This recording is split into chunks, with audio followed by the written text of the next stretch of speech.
মাননীয় বিরোধী দলীয় নেতা বেগম খালেদা জিয়া, ফেনী 1।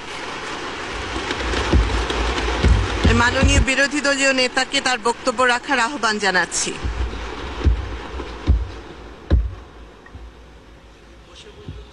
না, ঠিক আছে, কেন বসে বলবো না?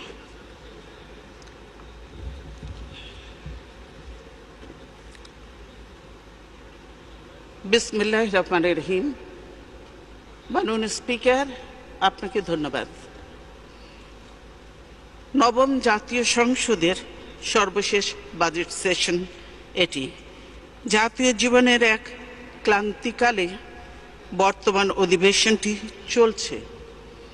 এই অধিবেশনেই নতুন স্পিকার হিসেবে আপনি দায়িত্ব নিয়েছেন, আপনাকে অভিনন্দন।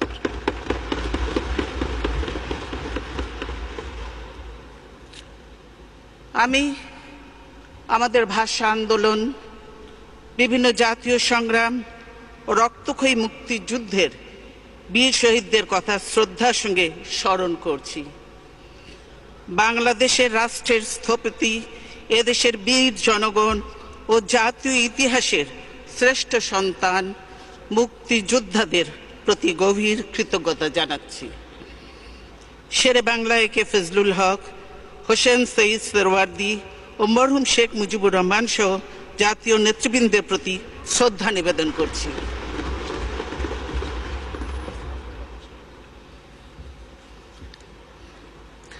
আমাদের জাতিসত্তার বিকাশ ও জাতীয় জাগরণের ক্ষেত্রে ইতিহাসের বিভিন্ন অধ্যায়ে তাঁরা গৌরবময় অবদান রেখেছেন। আমরা কাউকে খাটো করে দেখতে চাই না, সকলকে তার প্রাপ্য সম্মান দিতে চাই। প্রত্যেকের সাফল্য ও ব্যর্থতা মূল্যায়নের ভার ছেড়ে দিতে চাই ইতিহাসের ওপর।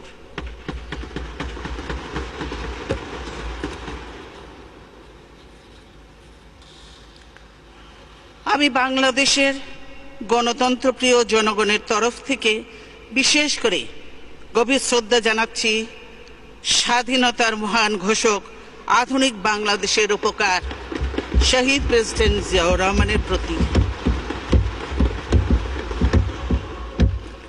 তিনি এদেশে বহুদলীয় গণতন্ত্র প্রবর্তন করেছিলেন, যে গণতন্ত্র ছিল আমাদের মহান স্বাধীনতা যুদ্ধের এক পরম লক্ষ্য। একদলীয় বাকশাল শাসন চালু করে সে গণতন্ত্রকে করা হয়েছিল হত্যা। জনগণের মৌলিক অধিকার, বাক ব্যক্তি, সংবাদ মাধ্যম ও বিচার বিভাগের স্বাধীনতা কেড়ে নেওয়া হয়েছিল।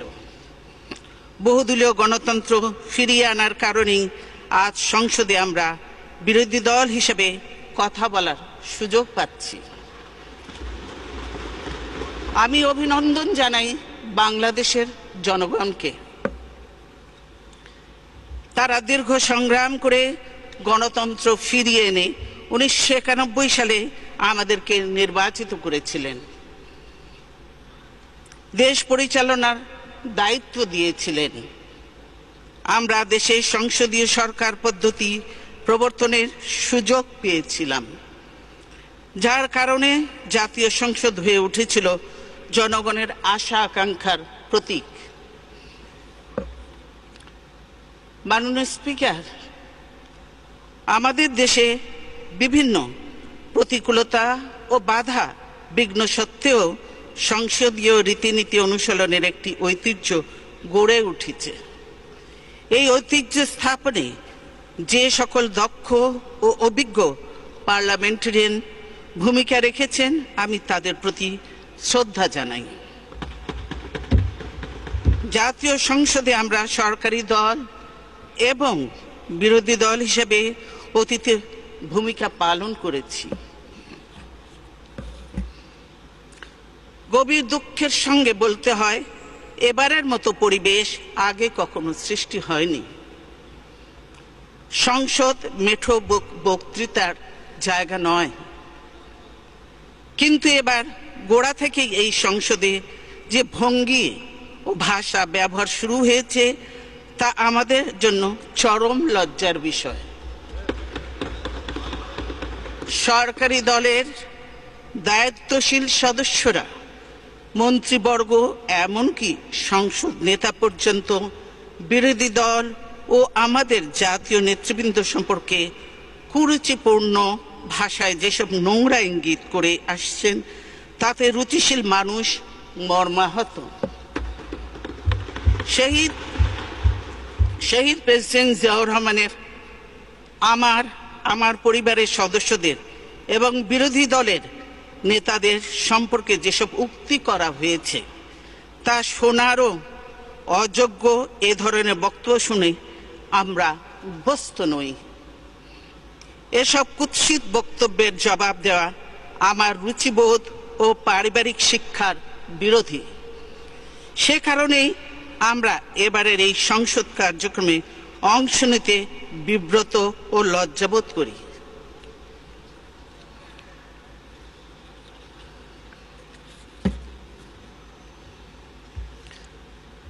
আমরা তাদেরকে শুধু একটি কথা বলতে চাই, অনেক সময় নীরবতা ও উপেক্ষাই হচ্ছে নোংরামির উৎকৃষ্ট জবাব। জাতীয় সংসদে যে ধরনের ভাষা ব্যবহার হচ্ছে তাতে রাজনীতিবিদদেরকে নাগরিকরা কি চোখে দেখছেন? নতুন প্রজন্ম আমাদের কাছ থেকে কি শিখছে এবং তরুণ সংসদ সদস্যরা কি ধরনের ভাষায় কথা বলতে উৎসাহী হচ্ছেন, সেটা আমাদের তলিয়ে দেখা দরকার।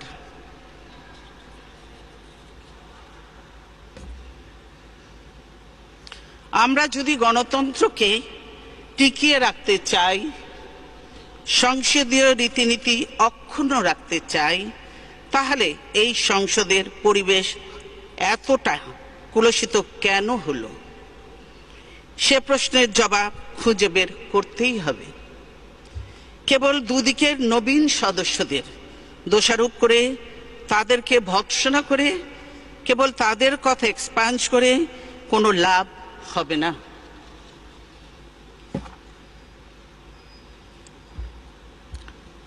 সম্মানিত স্পিকার, নবম জাতীয় সংসদের গঠন পর্বে সংসদ নেতা অঙ্গীকার করেছিলেন বিরোধী দলকে সংখ্যা শক্তি দিয়ে বিবেচনা করা হবে না। বিরোধী দলকে মর্যাদা ও গুরুত্ব দেওয়ার লক্ষ্যে তিনি কথা দিয়েছিলেন বিরোধী দল থেকে ডেপুটি স্পিকার নির্বাচিত করবেন। দুর্ভাগ্যের বিষয়, তার অনেক ওয়াদার মতোই এই প্রতিশ্রুতিও সময়ের স্রোতে ভেসে গেছে।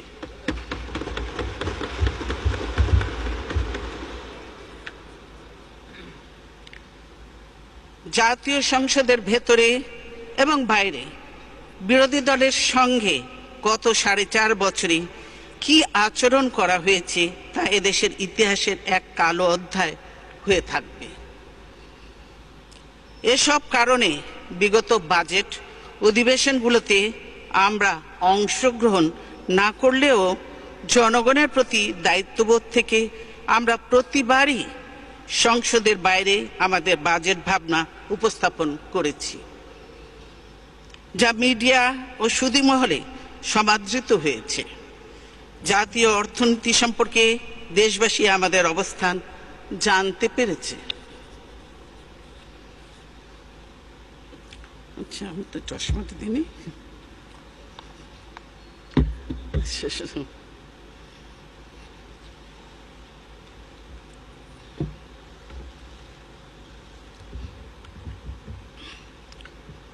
তবে সরকার কখনো আমাদের সুপারিশ ও প্রস্তাবনা কোনো কিছুই গ্রহণ করেনি। এবারের বাজেট অধিবেশনে সরাসরি অংশ নিয়ে প্রস্তাবিত বাজেট সম্পর্কে আমি আমার এই বক্তব্যে আলোকপাত করার চেষ্টা করব। আমার আজকের বক্তব্যের প্রথম পর্বে রাষ্ট্রীয়, রাজনৈতিক, সামাজিক তথা জাতীয় জীবনে বিরাজমান পরিস্থিতি এবং দ্বিতীয় পর্বে প্রস্তাবিত বাজেট সম্পর্কে কথা বলবো। মাননীয় স্পিকার, জাতীয় জীবনের নানাবিধ শোকাবহ ঘটনার প্রেক্ষাপটে সংসদের চলতি অধিবেশন শুরু হয়েছে। সাভারের রানা প্লাজা ধ্বংসের ঘটনায় 1100-এরও বেশি শ্রমজীবী নারী পুরুষের লাশ উদ্ধার করা হয়েছে। কতজন মর্মান্তিক মৃত্যুবরণ করেছে তার কোনো সঠিক হিসেব নেই। এখনো অনেকে তাদের নিখোঁজ স্বজনের লাশের খোঁজে আহাজারি করছে। অনেকে অঙ্গহানি হয়ে মৃত্যুর সঙ্গে পাঞ্জা লড়ছে। চিরতরে পঙ্গু হয়ে গেছে অনেক অসহায় শ্রমজীবী মানুষ, যাদের শ্রমে ঘামে দেশের অর্থনীতির চাকাকে আমরা সচল রাখি। বাংলাদেশের ইতিহাসে এত বড় মর্মান্তিক ভবন ধসের ঘটনা অতীতে আর কখনো ঘটেনি। আর এর আগে তাজরিন গার্মেন্টসের ভয়াবহ অগ্নিকাণ্ডে 113 জন কর্মী জ্বলে পুড়ে অঙ্গার হয়ে গেছে।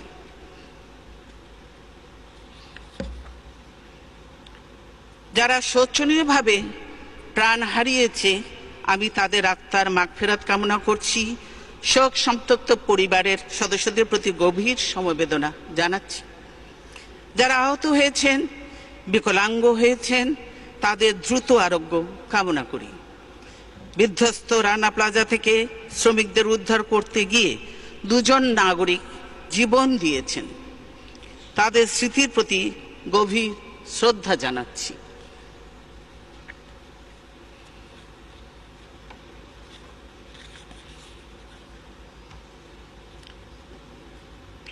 রানা প্লাজার উদ্ধার কাজে যেসব নিবেদিত প্রাণ সাধারণ মানুষ দিন রাত নিঃস্বার্থভাবে কাজ করেছেন, আমি তাদের প্রতি আন্তরিক ধন্যবাদ ও কৃতজ্ঞতা জানাই।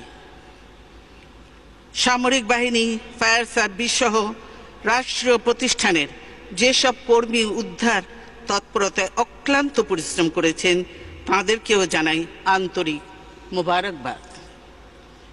এনাম মেডিকেল কলেজ, হাসপাতাল সহ যেসব প্রতিষ্ঠান পঙ্গু ও আহতদের চিকিৎসা সেবা দিয়েছে, তাদের জন্য রইল আমাদের অকৃত্রিম কৃতজ্ঞতাবোধ।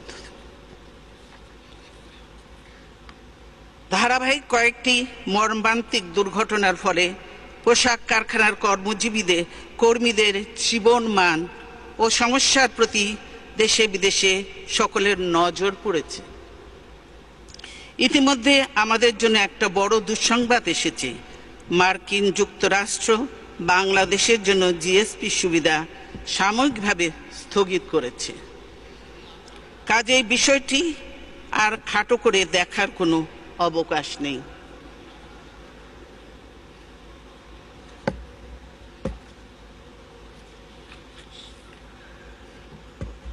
এখন সর্বোচ্চ গুরুত্ব দিয়ে এই সমস্যার নিরসন করতে হবে। নিশ্চিত করতে হবে শ্রমজীবী মানুষের ন্যায্য মজুরি, কর্মপরিবেশ ও নিরাপত্তা। গার্মেন্টস শিল্পের কর্মীদের ন্যায্য অধিকার সমূহ প্রতিষ্ঠিত করতে হবে।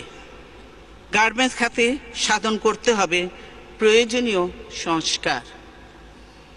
এক্ষেত্রে মালিক, কর্মজীবী সরকার ও ক্রেতাদের সমন্বিত উদ্যোগ প্রয়োজন। রাষ্ট্রের দায়িত্ব হবে শ্রমিক মালিক সুসম্পর্ক নিশ্চিত করা। শহীদ প্রেসিডেন্ট জিয়াউর রহমান এই শিল্পের দ্বার উদ্ঘাটন করেছিলেন। এই শিল্পের বিকাশে আমরা সাধ্য অনুযায়ী ভূমিকা রেখেছি।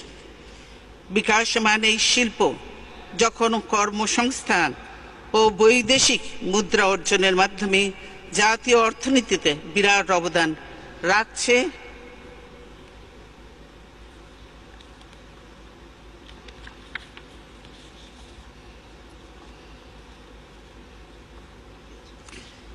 নারীর ক্ষমতায়নের মাধ্যমে সামাজিক অগ্রগতিতেও উল্লেখযোগ্য ভূমিকা পালন করছে। এই শিল্প সংকটে পড়লে অর্থনৈতিক ও সামাজিক সকল দিকেই আমরা ক্ষতিগ্রস্ত হব। আমি বাংলাদেশের জন্য জিএসপি সুবিধা সাময়িকভাবে প্রত্যাহারের সিদ্ধান্ত পুনর্বিবেচনা করার জন্য যুক্তরাষ্ট্র সরকার ও প্রশাসনের প্রতি আহ্বান জানাচ্ছি।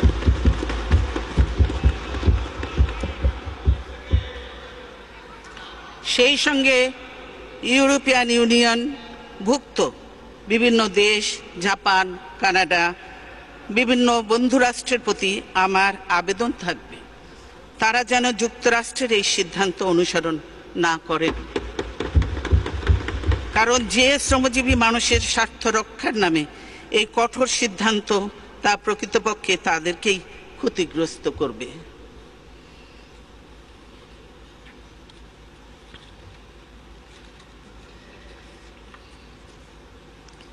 মাননীয় স্পিকার, এ প্রসঙ্গে একটি বিষয় উল্লেখ করা প্রয়োজন মনে করছি। যুক্তরাষ্ট্রে জিএসপি সুবিধা অব্যাহত রাখতে ব্যর্থ হয়ে সরকার এখন জনগণকে বিভ্রান্ত করার জন্য বিভিন্ন প্রচারণা শুরু করেছে। বলা হয়েছে আমি নাকি চিঠি দিয়ে জিএসপি সুবিধা বন্ধ করেছি। আমার পক্ষে এ ধরনের কোনো চিঠি দেওয়ার প্রশ্নই ওঠে না।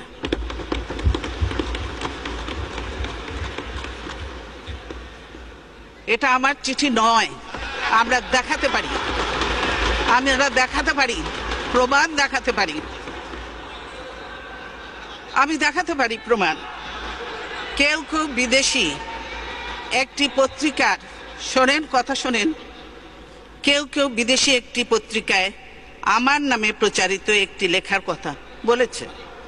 আমি এমন কোনো লেখা পাইনি, এমন কোনো লেখা পাঠাইনি, বরং যুক্তরাষ্ট্রের নেতৃবৃন্দের সঙ্গে আমার যতবার দেখা হয়েছে ততবারই আমি জিএসপি সুবিধা বহাল রাখা এবং বাংলাদেশের তৈরি পোশাককে এই সুবিধার আওতায় আনার সুপারিশ করেছি।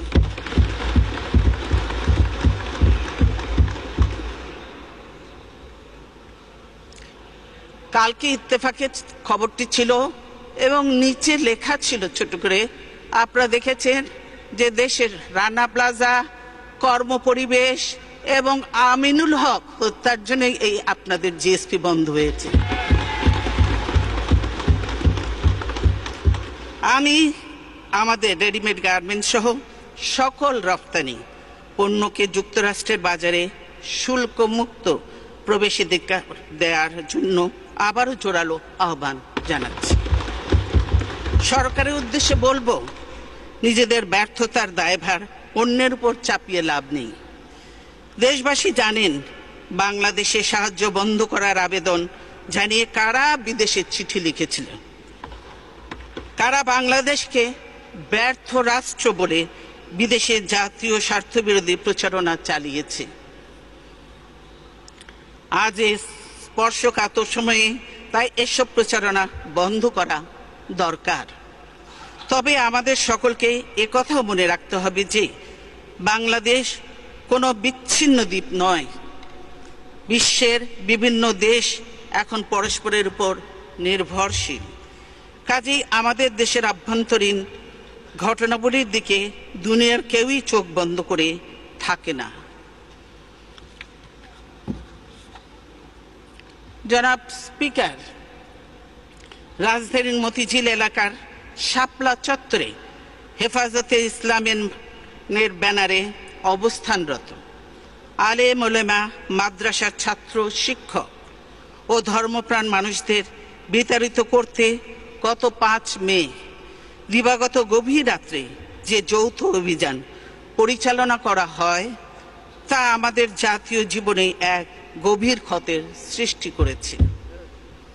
পুরো ঘটনাটির উদ্দেশ্যে প্রকৃতি ও ক্ষয়ক্ষতি এখনো রহস্যের অন্ধকারে ঢাকা। সরকারের পক্ষ থেকে এ পর্যন্ত যা কিছু বলা হয়েছে তাতে সন্দেহ, অবিশ্বাস দূর হওয়ার বদলে তা আরও ঘনীভূত হয়েছে। আলেম সমাজের তরফ থেকে অভিযোগ করা হচ্ছে যে আলো নিভিয়ে রাতের অন্ধকারে তাদের উপর বর্বরচিত গণহত্যা চালানো হয়েছে। তারা অভিযানের যে বিবরণ দিচ্ছেন ও হতাহতের যে সংখ্যা উল্লেখ করছেন তাতে শিউরে উঠতে হয়।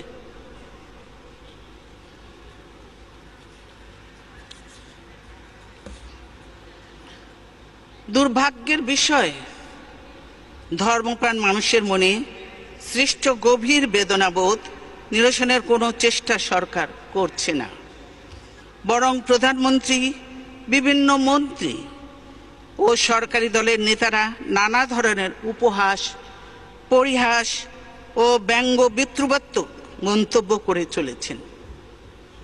এর পরিণাম কখনো শুভ হতে পারে না। আমরা দেখেছি কিছুদিন আগে বিভিন্ন ব্লগ ও ওয়েবসাইটে এদেশের সংখ্যাগরিষ্ঠ মানুষের ধর্মপবিত্র ইসলাম, আল্লাহ ও মহানবী হযরত মুহাম্মদ সাল্লাল্লাহু আলাইহি সাল্লাম সম্পর্কে এক শ্রেণীর বিপদগামী লোক কুরুচিপূর্ণ কুৎসা রটনা করে। এতে মানুষের ধর্মীয় অনুভূতি আহত হয়। পৃথিবীর কোনো দেশেই এ ধরনের হীন কার্যকলাপ বরদাস্ত করা হয় না। উচ্চ আদালত থেকে এর বিরুদ্ধে কার্যকর ব্যবস্থা নেওয়ার জন্য নির্দেশ দেওয়া হয়। দুঃখের বিষয়, সরকার এ ব্যাপারে কিছুই করেনি। এই ধর্মদ্রোহী ব্লগারদের কেউ কেউ শাহবাগের মঞ্চে নেতৃত্ব দিতে থাকে।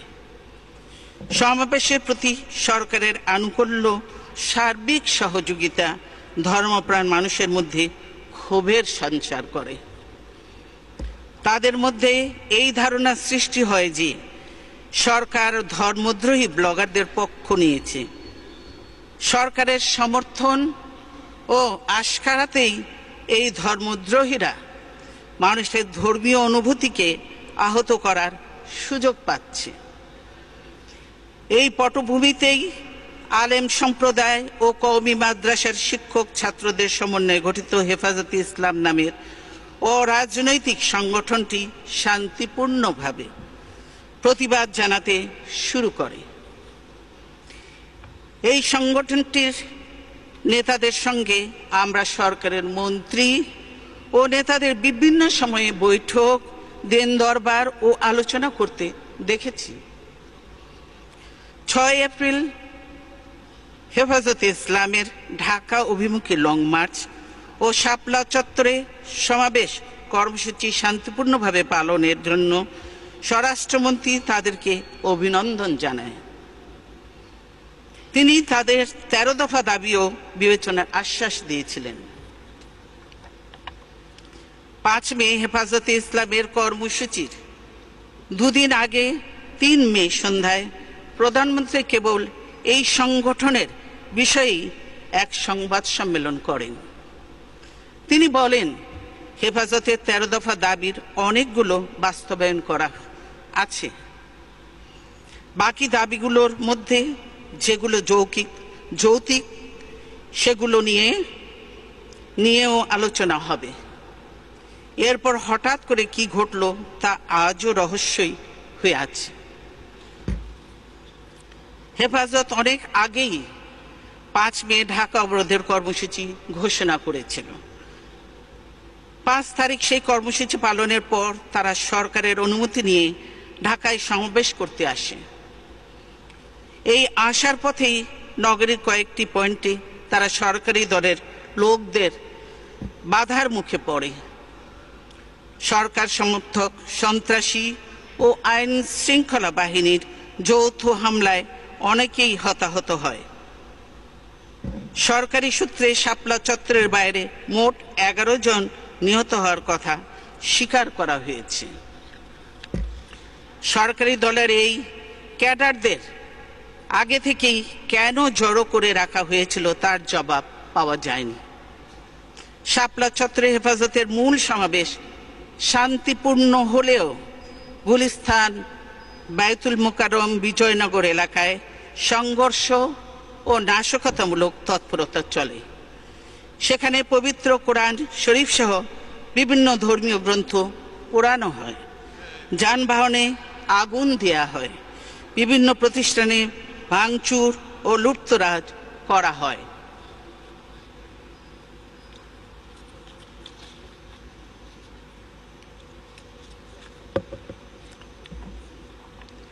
যা এসবই টেলিভিশন ফুটেজ এবং বিভিন্ন দিক দেখলে বলা যায় সরকারি দলের গুন্ডা বাহিনী, বিভিন্ন ছাত্রলীগ, যুবলীগ এরাই এর সঙ্গে সংশ্লিষ্ট।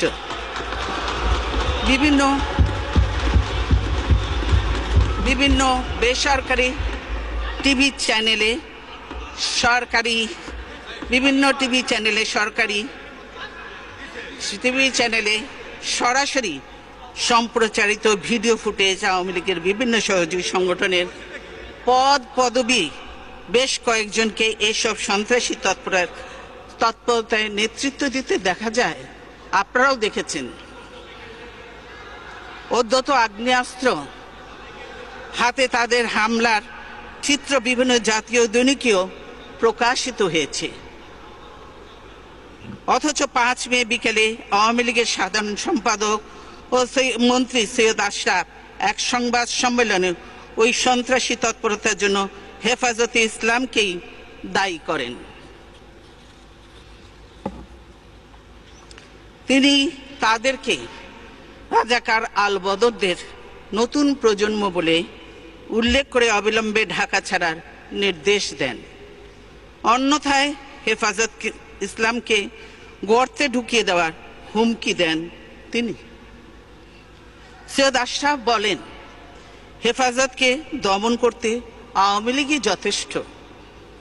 শাপলা চত্বরে অবস্থানরত নিরস্ত্র আলেম ওলেমা ও ধর্মপ্রাণ মানুষের ওপর গভীর রাত্রে বিজেপি, র্যাব ও পুলিশের সমন্বয়ে গঠিত যৌথ বাহিনী দিয়ে অভিযান চালানো হয়।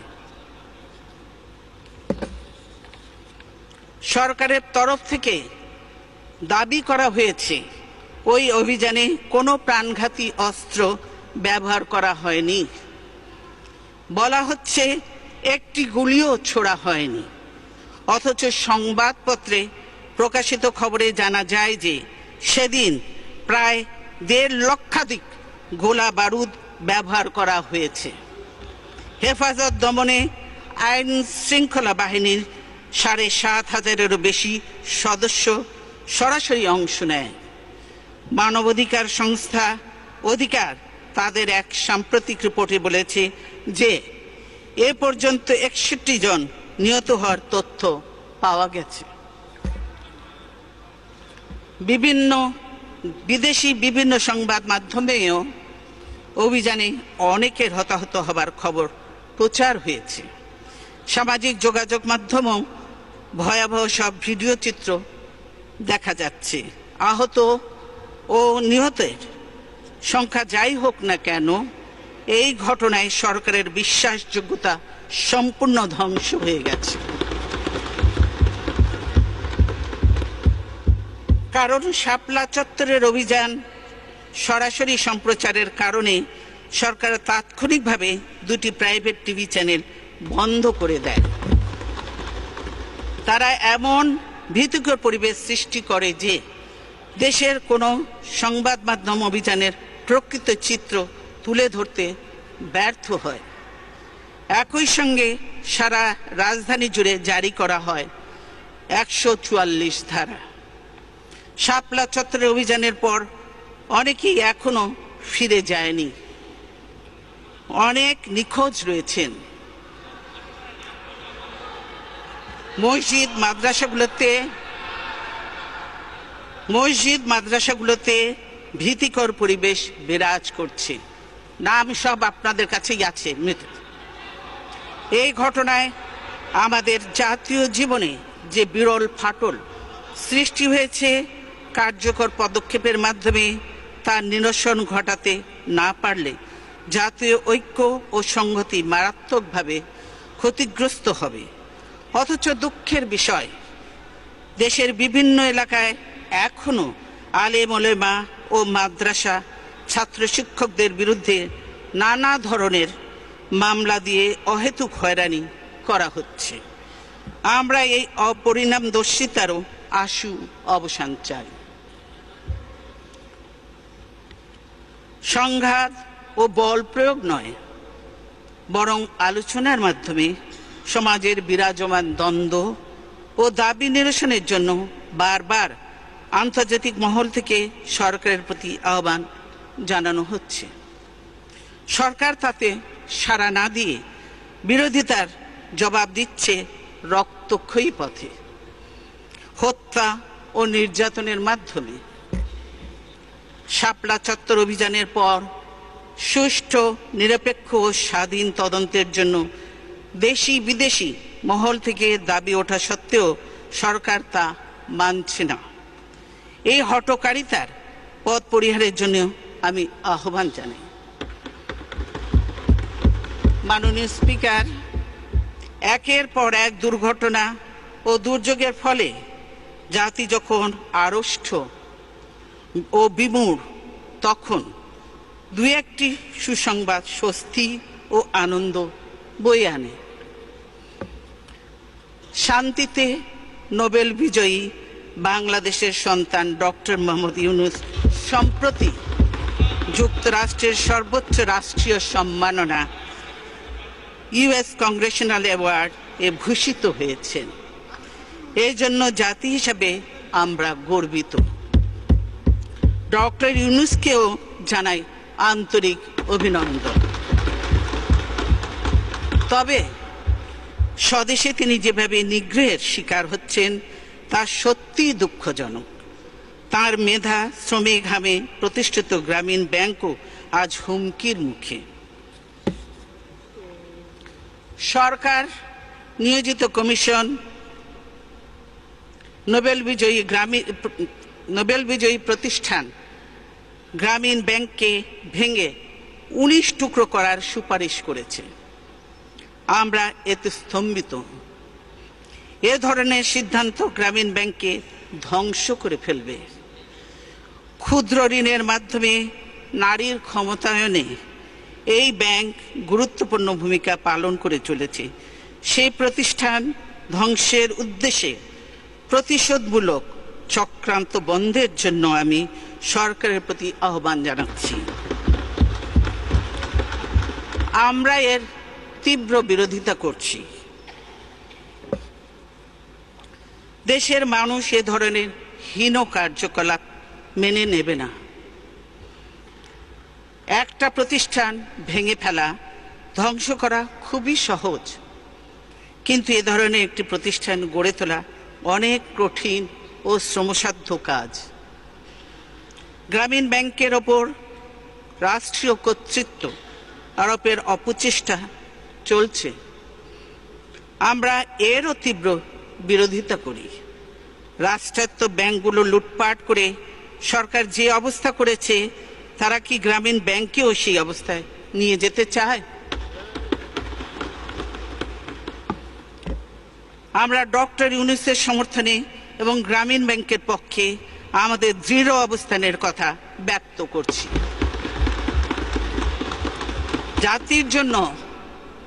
জাতির জন্য যারা সম্মান বয়ে আনেন, সেই কৃতি সন্তানেরা যেন দেশেও মর্যাদা পান, তা আমাদের নিশ্চিত করতে হবে। না হলে দেশ মেধাশূন্য হয়ে পড়বে।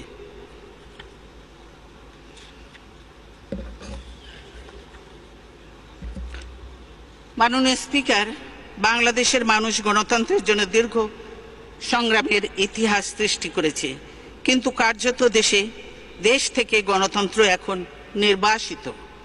জাতীয় জীবনে সৃষ্টি করা হয়েছে নানামুখী বিশৃঙ্খলা ও নৈরাজ্য। জাতীয় সংসদ, বিচার বিভাগ ও প্রশাসন হচ্ছে রাষ্ট্রের 3টি স্তম্ভ। এর প্রতিটির কর্মপরিধি, এখতিয়ার, ক্ষমতা, আওতা এবং পারস্পরিক সম্পর্ক কি হবে তা সুনির্দিষ্ট করা ছিল প্রজাতন্ত্রের সংবিধান এবং প্রতিষ্ঠিত রাজনীতির মাধ্যমে। আজ তা ইচ্ছাকৃতভাবে গুলিয়ে ফেলা হয়েছে। সৃষ্টি করা হয়েছে গুরুতর সাংবিধানিক সংকট। 1975 সালে আওয়ামী লীগ জাতীয় সংসদেই গণতন্ত্র হত্যা করে একদলীয় বাকশাল পদ্ধতি চাপিয়ে দিয়েছিল। সমাজতন্ত্র প্রবর্তনের নামে সব দলমত নিষিদ্ধ করেছিল। সেই ভূতের আসর আজও রয়ে গেছে।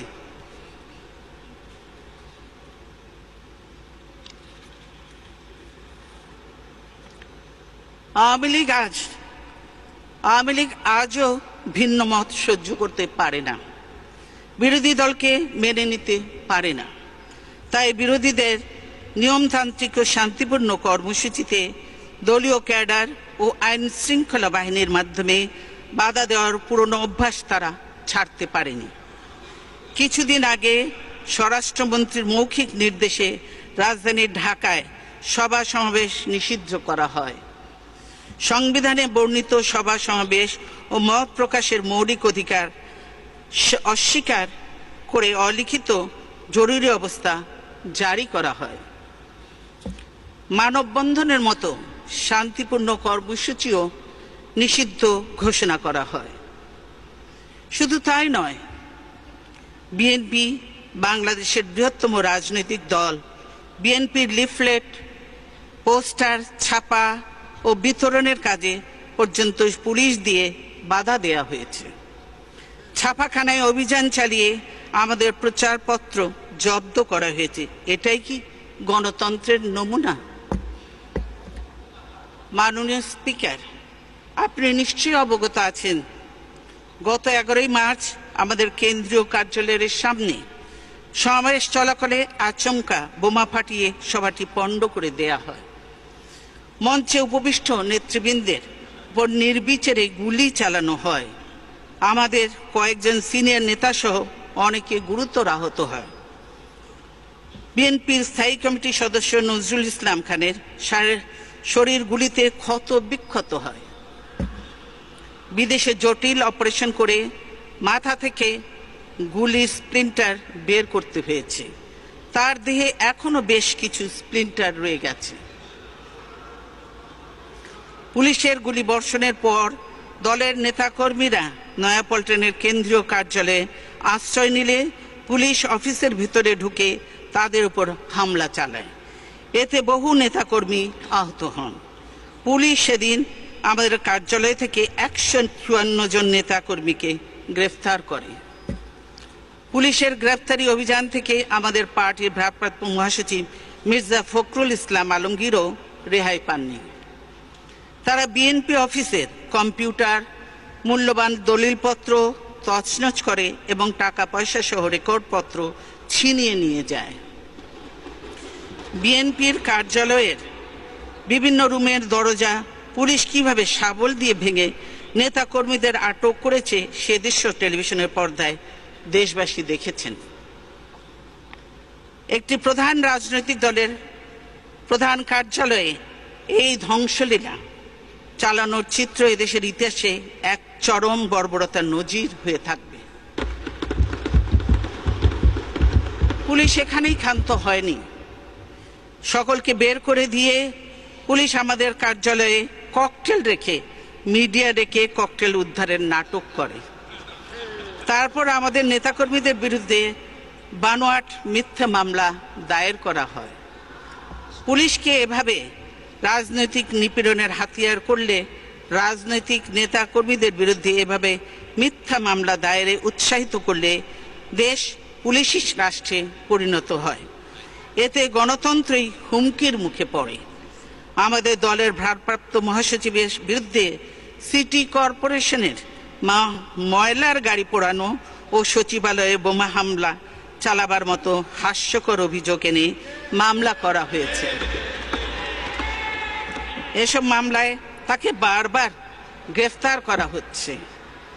বিরোধী দলের অন্যান্য গুরুত্বপূর্ণ নেতা একইভাবে মিথ্যা মামলা ও হেনস্থার শিকার হচ্ছেন। দিনের পর দিন তাদেরকে কারাগারে আটক রাখা হচ্ছে।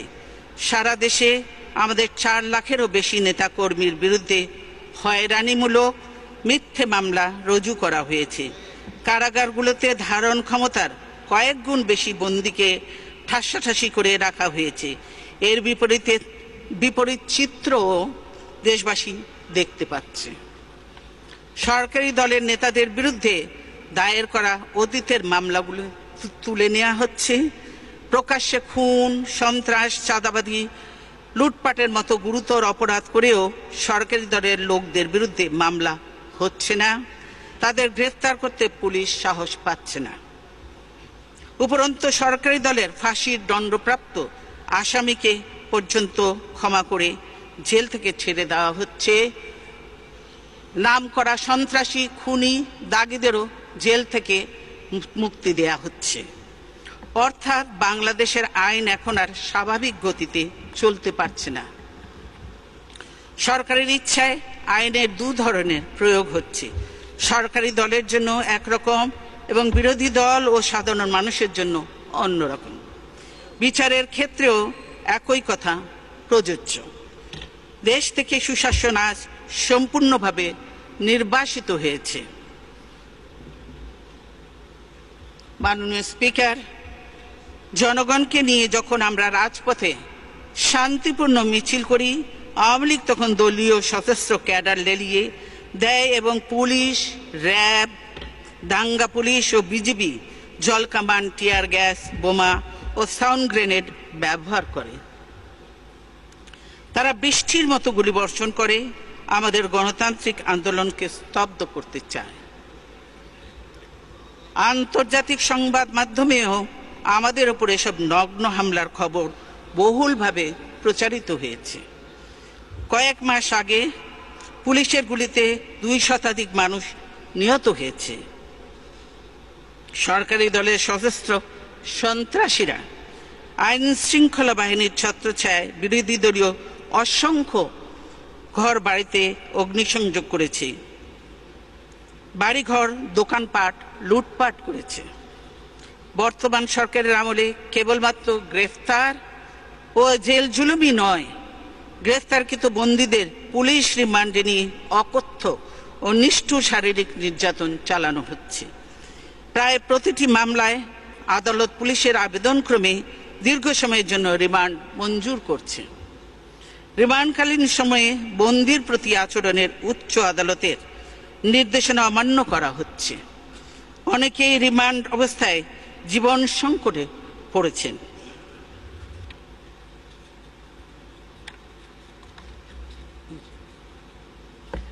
রিমান্ডে নিয়ে শারীরিক নির্যাতন চালিয়ে মিথ্যা জবানবন্দি দিতে বাধ্য করা এখন নিয়মিত ঘটনায় পরিণত হয়েছে।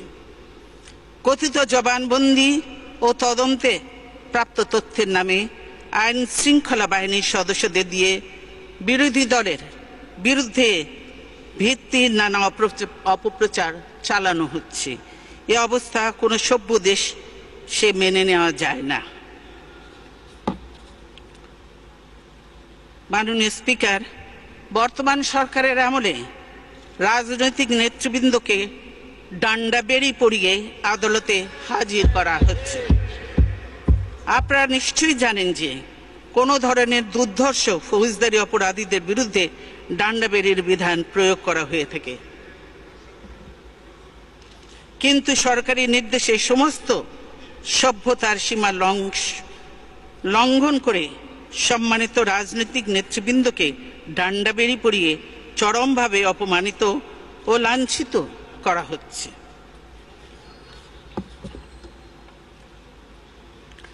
আমাদের সকলের মনে রাখা উচিত, ক্ষমতা কারোর জন্য চিরস্থায়ী নয়। ক্ষমতার ফেরে কেউ যেন এভাবে নিগৃহীত না হয়, সেদিকে আমাদের সবার যত্নবান হতে হবে। জনাব স্পিকার, আওয়ামী লীগ নেতৃত্বাধীন মহাজোট সরকারের আমলে বাংলাদেশের মানবাধিকার পরিস্থিতির চরম অবনতি ঘটেছে। অধিকার ও আইন ও সালিশ কেন্দ্র, amnesty international, Asian human rights commission, যুক্তরাষ্ট্র সরকারের মানবাধিকার রিপোর্ট থেকে এই পরিস্থিতি সম্পর্কে উদ্বেগজনক তথ্য পাওয়া গেছে। আমরা মনে করি বাস্তব পরিস্থিতি এসব রিপোর্টে বর্ণিত অবস্থার চাইতে অনেক বেশি ভয়াবহ। কারণ সব ঘটনা সব সময় মিডিয়া কিংবা জনসমক্ষে প্রকাশ পায় না। ক্ষতিগ্রস্ত ব্যক্তিরা মারাত্মক ভয় ভীতির পরিবেশে সবকিছু প্রকাশ করতে সাহস পায় না। বর্তমান সরকারের আমলে বিরোধী দলের নেতা কর্মীদের গুম করার এক ভয়ঙ্কর প্রক্রিয়া অবাধে চলছে। ভিকটিমদের আত্মীয় স্বজনেরা অভিযোগ করে আইন শৃঙ্খলা রক্ষাকারী বাহিনীর, বিশেষ করে র্যাব, এইসব ঘটনায় জড়িত। এসব ঘটনার ফলে জনমনে চরম নিরাপত্তাহীনতা দেখা দিয়েছে। 2012 সালের 17 এপ্রিল বিএনপির সাংগঠনিক সম্পাদক ইলিয়াস আলী ও তার গাড়ি চালককে মহাখালী থেকে তুলে নিয়ে যাওয়া হয়। 3 এপ্রিল সিলেট ছাত্রদল নেতা ইফতেখার আহমেদ, দিনার এবং জুনায়েদকে একইভাবে ঢাকা থেকে অপহরণ করা হয়। 4 এপ্রিল সন্ধ্যায় শ্রমিক নেতা আমিনুল আশুলিয়া থেকে নিখোঁজ হয়। পরদিন টাঙ্গাইল ময়মনসিংহ সড়কের পাশে তার মৃতদেহ উদ্ধার করা হয়। তার দুটো হাঁটুই ভেঙে দেওয়া হয়েছিল। তার ডান হাঁটুর নিচে গর্ত করে ফেলা হয়, দাঁত ও নখ উপড়ে ফেলা হয়। বিভিন্ন জাতীয় আন্তর্জাতিক সংস্থা বিষয়টি নিয়ে গভীর উদ্বেগ প্রকাশ করেছে। এর আগেও সাবেক ওয়ার্ড কমিশনার বিএনপি নেতা চৌধুরী আলমকে গুম করা হয়। অধিকারের তথ্য অনুযায়ী গত 4.5 বছরে দেশে 87 জন গুমের শিকার হয়েছে। প্রকৃত সংখ্যা আরো অনেক বেশি। এসব গুমের ঘটনা 72-75 সালে আওয়ামী বাকশালী শাসনের সময় রক্ষী বাহিনী ও পুলিশের স্পেশাল টিমের হাতে হাজার হাজার দেশপ্রেমিক যুবক ও রাজনৈতিক কর্মীর হত্যার কথাই মনে করিয়ে দেয়। বর্তমান সরকারের আমলে বিচার বহির্ভূত হত্যাকাণ্ড অব্যাহত গতিতে চলছে। সংবাদপত্রের রিপোর্ট অনুযায়ী গত কয়েক বছরে কয়েকশো মানুষ বিচার বহির্ভূত হত্যাকাণ্ডের শিকার হয়েছেন। মাননীয় স্পিকার, আপনার নিশ্চয়ই স্মরণ আছে 1912 সালে 9 ডিসেম্বর বিরোধী দলের হরতালের দিন হরতাল প্রতিহত করার নামে শাসক দলের অঙ্গ সংগঠন ছাত্রলীগের ক্যাডাররা নির্মমভাবে চাপাতি দিয়ে কুপিয়ে বিশ্বজিৎ নামে একজন তরুণ কর্মজীবীকে হত্যা করে। ইলেকট্রনিক মিডিয়ার ভিডিও 2012 ইলেকট্রনিক মিডিয়ার ভিডিও ফুটেজেও দেখা যায় বিশ্বজিতের উপর হামলার সময় পুলিশ নীরব দর্শকের ভূমিকা পালন করে।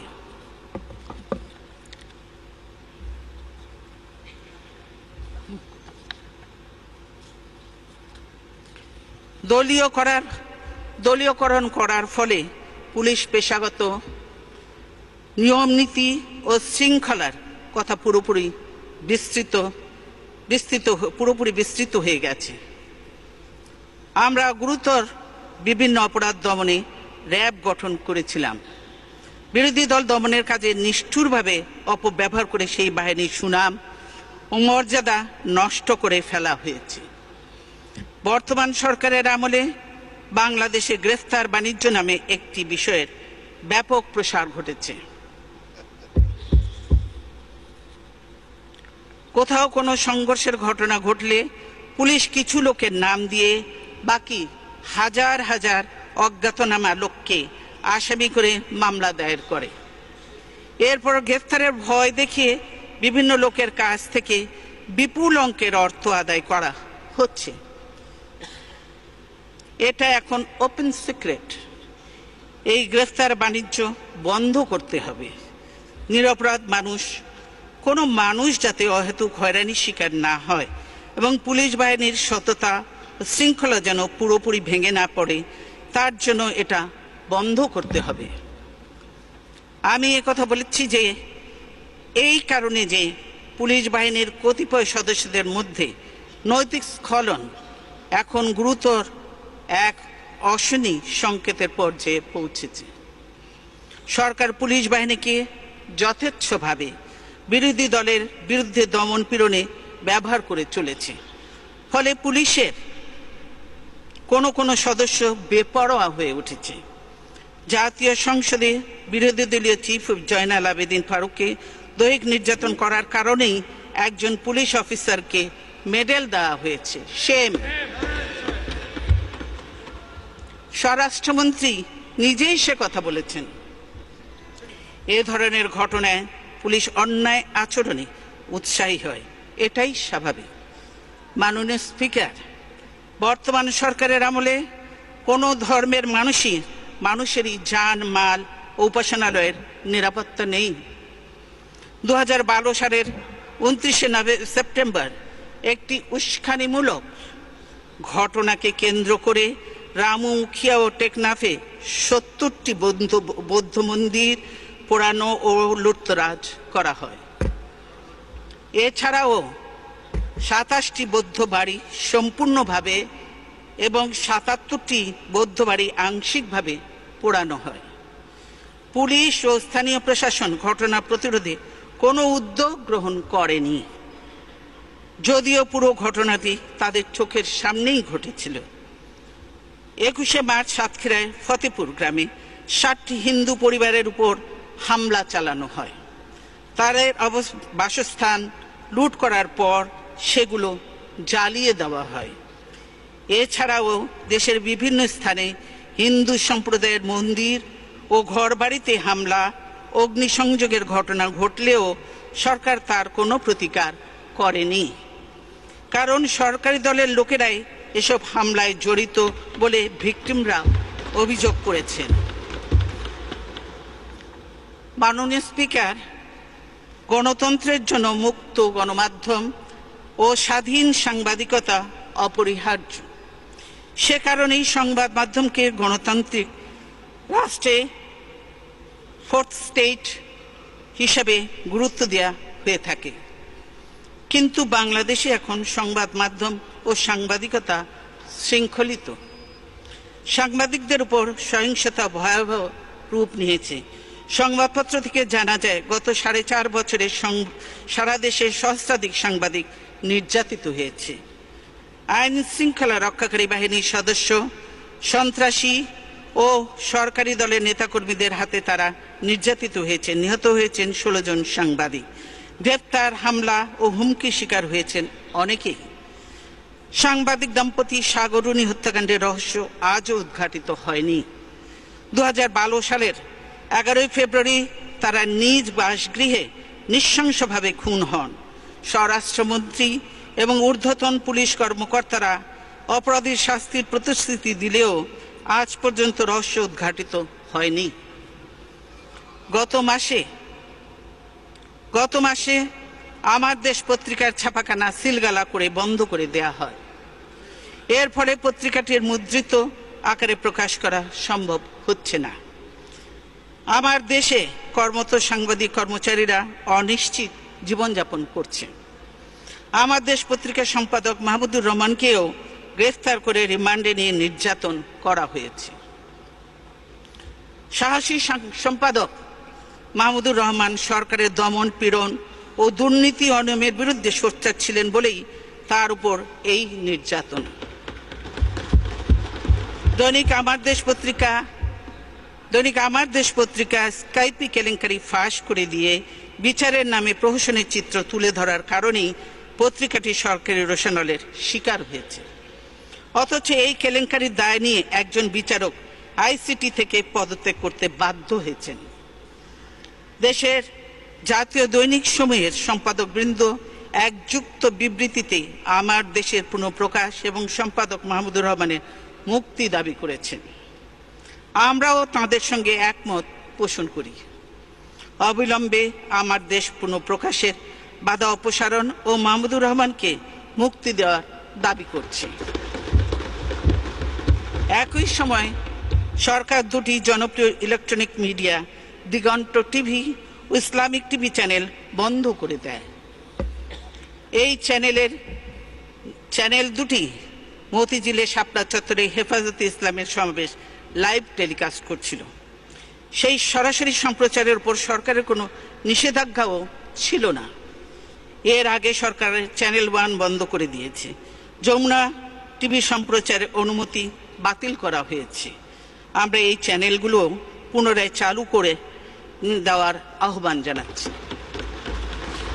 মাননীয় বিরোধী দলীয় Electric নেতা, print, মাননীয় বিরোধী দলীয় নেতা, আমাদের আসরের নামাজের বিরতিতে যেতে হবে। আপনি বিরতির পরে বলবেন। আমি তাহলে নামাজের পরে বলবো। ধন্যবাদ মাননীয় বিরোধী দলীয় নেতা।